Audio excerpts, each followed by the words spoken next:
I try to live my life without too many regrets.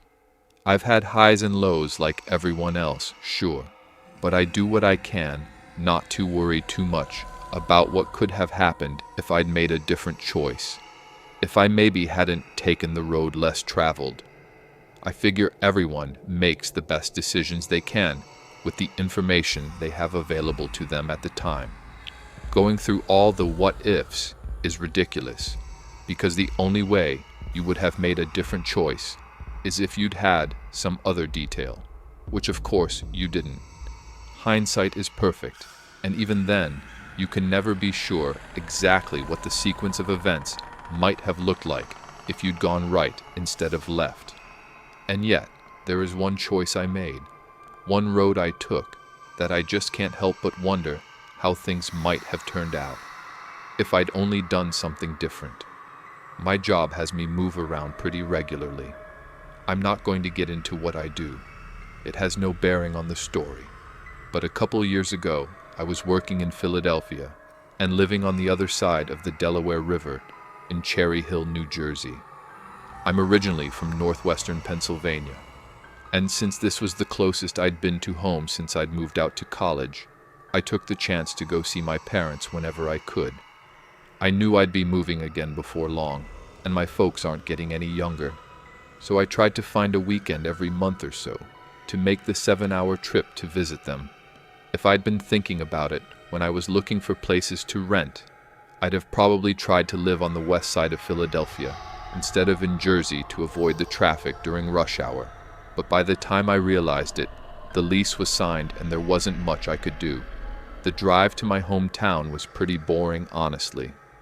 I'd take the Ben Franklin Bridge across the river, head up I-476 for an hour or so, then embark on a long slog across basically the entire expanse of Pennsylvania on I-80, before another hour north on I-79 to Erie, Pennsylvania, where I'm from. The only variance in the drive was how long it would take me to get through Philly, because once I got on the 476 extension, I could typically predict my ETA within 5 or 10 minutes. For my second summer in Jersey, I'd taken 2 weeks off and planned on spending the second week in Erie. Things changed that first Wednesday, though, because a big storm blew through and knocked out power in a good part of the area where I was living. Dealing with 90-degree heat with no air conditioning wasn't something I particularly felt like spending the first half of my vacation doing, so after one uncomfortably sweaty night, I let my parents know I'd be heading over a few days early. In retrospect, I should have left first thing in the morning, but because I had a couple things to take care of before heading out, by the time I finally got on the road that Thursday, it was past lunchtime and getting on toward mid-afternoon. For whatever reason, the traffic in Philly was particularly heavy, and by the time I finally got through town, I was a good hour behind schedule. Still, based on my normal timeline, I figured I'd still be able to make it in early enough to grab a dinner and beer with my dad and brother before cashing in for the night. Two things I hadn't taken into consideration were the number of other folks that apparently had the same idea to get out of town that I did, and the road construction that must have sprung up in the time since my last trip home.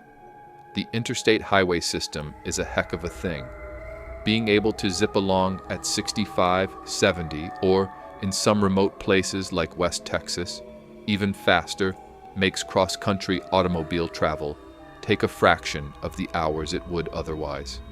I can't tell you the number of times my folks have reminisced about the days before the interstate, when going to see friends outside of DC would take almost twice as long as it does now. What's truly remarkable to me, though, is that even though the entire system of highways was built start to finish in a mere 35 years, it sure seems like when parts of it go under construction, they stay that way forever. Traffic was uncharacteristically heavy, but moving. I was making decent time until I saw the first orange warning signs, letting me know that our 4 lanes were reducing to 3, and then 2, and then 1. Hundreds of cones stretched down the road as far as the eye could see, and see I certainly could as the cars in front of me reached a complete and total standstill. It was one of the worst deadlocks I've ever been in. Seriously, I think I moved a mile in an hour. After about 3 hours, my stomach started grumbling, with an exit just ahead and no end to the traffic jam in sight. I got off and found a diner to grab some dinner. Even if traffic miraculously picked up, I still had a solid 5 hours of driving ahead of me. So at that point, I knew for sure it was going to be pretty late that I was getting in. After finishing eating, I got back on the road.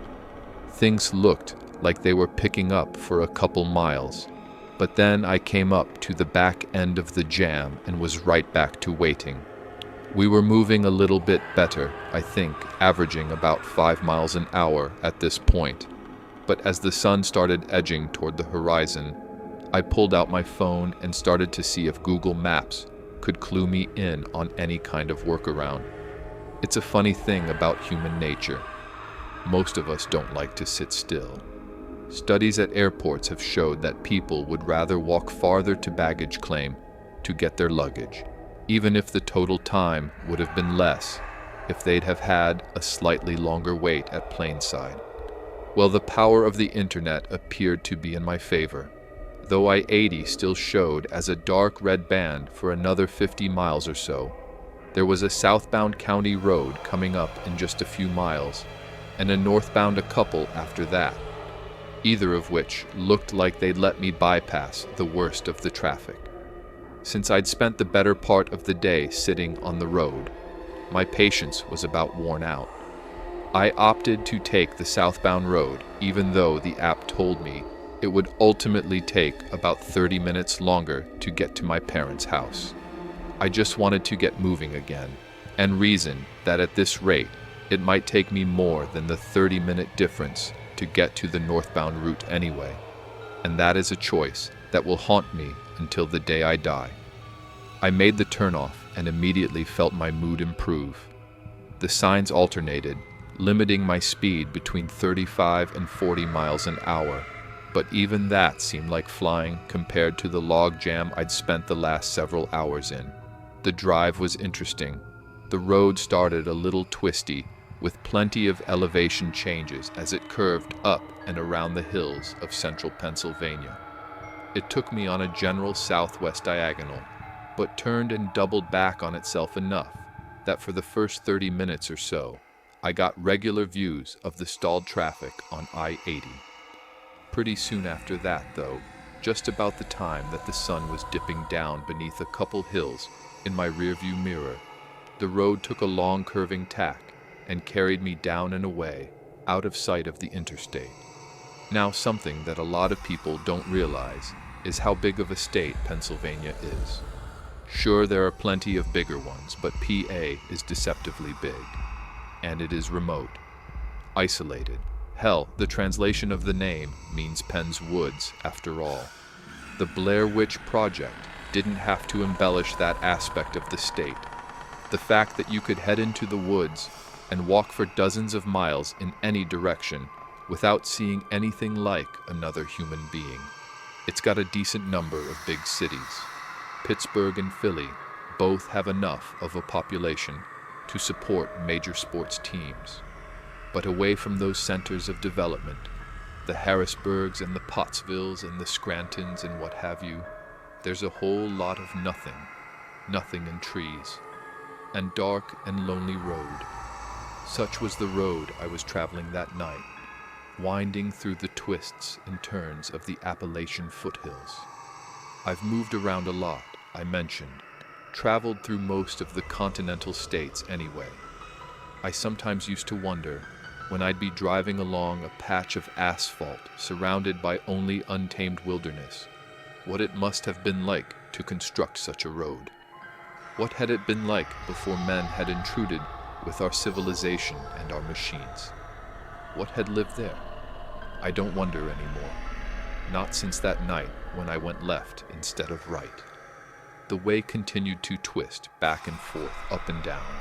As I wound deeper into the foothills, the trees grew thicker, branches from either side of the road reaching over and almost touching, forming a natural canopy 20 feet up that blocked out much of my view of the sky and the stars above.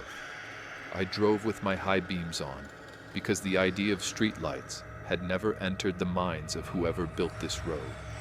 The painted lines were old and not well cared for, and I found myself gradually straddling the faded, double yellow partition running down the middle of the two lanes to keep some distance between myself and the trees that increasingly encroached the pavement's edge. I've never been a particularly good navigator. My parents used to say it was because I spent my childhood with my nose pushed into a book during car rides, but I personally just think it's because I'm bad at it. So despite there being no possible way I could be lost, as there were no other roads I could have possibly turned onto and gotten off track, I more and more frequently found myself checking my phone to ensure I was still on the right path, which is how I almost ran into the other car. My mind was wandering, thinking about the fact that my signal bars had dropped and remained at 0 for the last 20 minutes, and what possible implications that would mean if I should have some kind of emergency. I raised my eyes back to the road after Google Maps confirmed for probably the 20th time I was still good on my route choice, and after my brain took a beat to process that what I was rapidly approaching was a vehicle, stopped in the middle of the lane and slammed my foot on the brake. I stopped in time, but not by much, with maybe 5 feet separating my hood from the other car's rear bumper. My heart was pounding in my chest as adrenaline coursed through my body, but my fear quickly gave way to anger. Seriously, what the hell was this guy doing? Not only was he stopped in the middle of the road, but all his lights were off. If I hadn't had my high beams on, there was a good chance I wouldn't have seen him before I was practically on top of him, even if I hadn't been checking my phone. I could feel my pulse beating in the vein on the side of my neck. I'm not somebody particularly prone to road rage, and after a couple quick breaths, I managed to get a hold of myself. Not wanting to outright alarm anyone that might still be in the vehicle, I shifted into reverse and backed up about 20 feet, popping my hazards on. That was when I started noticing a few odd things about the stopped car, more than just the fact that the lights were out. Of course, it was halted directly in the middle of the road, but that wasn't unreasonable, since there wasn't any shoulder to speak of that the driver could have moved it over to. The strange thing, though, was that all the doors were open, those on the driver's side even crossing over slightly into the oncoming lane. And upon further observation, I saw an item dropped out onto the road by the rear driver's side door, something that appeared to be a child's stuffed animal. I considered my options, and after a few seconds, decided that I would have to go against my better judgment, keep on my merry way, and head outside to get a better idea of what was going on. I said earlier that my job doesn't have anything to do with this story, which is mostly true. But before you judge my decisions too harshly, it bears mentioning that I've spent some time in the military. An obligation to help people has been drilled into me over the years, and I'd seen enough things while deployed to feel that I could handle myself. And so I got out of my car, but kept it running. I popped the trunk to grab the flashlight I keep there, and left my headlights on so I could see what I was doing. I looked up and down the road, hoping to spy signs of other cars approaching, but no luck. "Hello?" I called up to the other car as I cautiously started my approach, circling around to the left toward the middle of the road so I'd be able to get a look inside before I got too close. "Anyone there?" No answer. The beams from my headlights helped some, but there were still enough shadows to obscure the car's interior. Shining my flashlight, easily determined that no one was inside though. I moved closer, stooping down by the rear door to pick up the fallen object off the ground. It was a child's toy, just as I had suspected, a stuffed rabbit with well-worn patches showing signs of frequent love. I frowned. If the folks traveling in the car had hitched a ride with a passerby, they would have taken the rabbit, or the kid would have thrown a conniption. I shut the rear door and moved up to the front. I put my hand on the hood and found it was still warm to the touch. That meant it couldn't have been here terribly long. I slid into the driver's seat to try and figure out if there were some kind of mechanical issue that would have forced the car to stop, and was startled to find a set of keys still dangling from the ignition. Pressing the brake, I turned the key and the engine started right up. Headlights and the dome light in the roof springing to life. Fuel, oil, temperature, battery. All the gauges looked good, not even a check engine light. Curiouser and curiouser. Then I saw the purse in the passenger seat. I picked it up, a normal brown shoulder bag, and briefly rummaged around before finding a wallet inside. Everything appeared to be intact. It had about $40 in cash, a couple credit cards, a gym membership, and a Sam's Club card. The driver's license named the owner as Mary Walker, a pretty blonde that had just turned 30 the month before. A couple pictures showed Mary in staged poses, sitting on a blanket under a tree, the leaves of which were red and yellow, captured in the thrall of autumn. A huge bearded lumberjack of a man hugged her from behind. A small ponytailed girl with a goofy, over-exaggerated smile on her lap. I felt the hairs on the back of my neck stand up, a shiver running down to the base of my spine. Something was very wrong with this situation. I put everything back in the purse and returned it to the seat, turned off the car and got out, shutting the driver's door behind me. I pulled my phone out of my pocket and dialed 911, holding it over my head to try and get a connection. No luck. Cursing softly, I jammed the red end call button and moved around to the passenger side of the car. I played my flashlight around and noticed that some of the foliage at the edge of the road was bent and trampled, like someone had walked through it. I didn't have enough woodcraft to be able to judge how long ago they might have passed, but even then, I couldn't imagine any scenario for why they would have gone wandering. Shining my light into the woods, the beam only extended maybe 30 feet through the trees before being effectively swallowed by the greedy blackness. Looking at the flattened foliage, at the stuffed rabbit in my hand, then at that dark trees crowding maliciously, my thoughts teetered back and forth between what I should do. I made up my mind. I'd been trained to help people. It was hardwired into my system. There was a child somewhere in the woods. I raised my foot to take a step onto the beaten path. That's when a white flicker of movement entered the very edge of my flashlight beam. It was Mary Walker. She was naked and walking stiffly, unnaturally, her arms swaying out of sync with the rest of her body, like a marionette manipulated by an inexperienced puppeteer. "Hello?" her voice called out. "Anyone there?" More shapes came into view behind her, shambling along. Here, the bearded man who must be Mary's husband. There, her little daughter, owner of the well-loved rabbit, both naked, both moving as oddly as their wife and mother.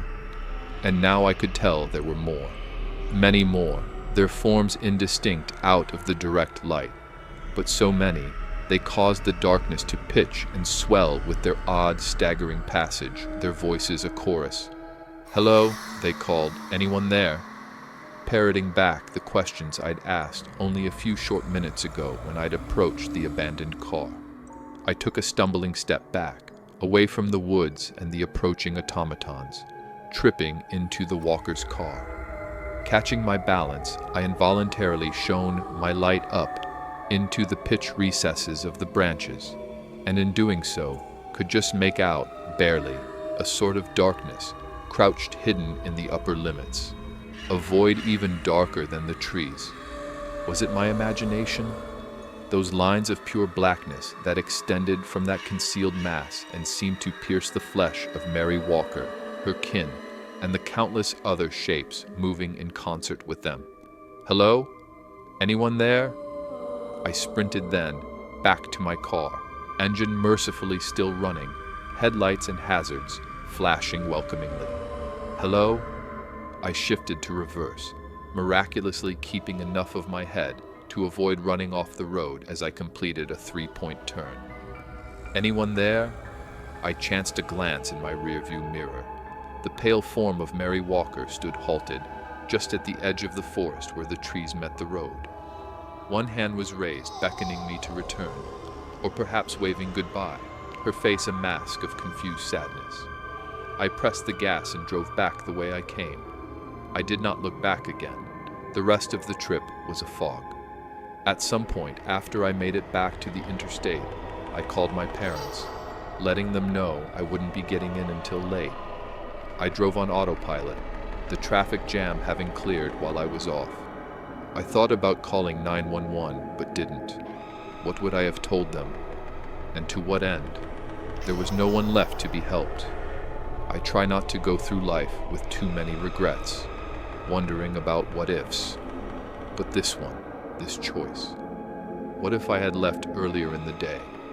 What if I hadn't stopped for dinner? Maybe I would have still gone left. Maybe I would have been there in time to help the walkers. Maybe I would have been taken by that black thing fishing in the dark. What if I had gone right? Would I still be ignorantly going through life, unknowing there are other things out there?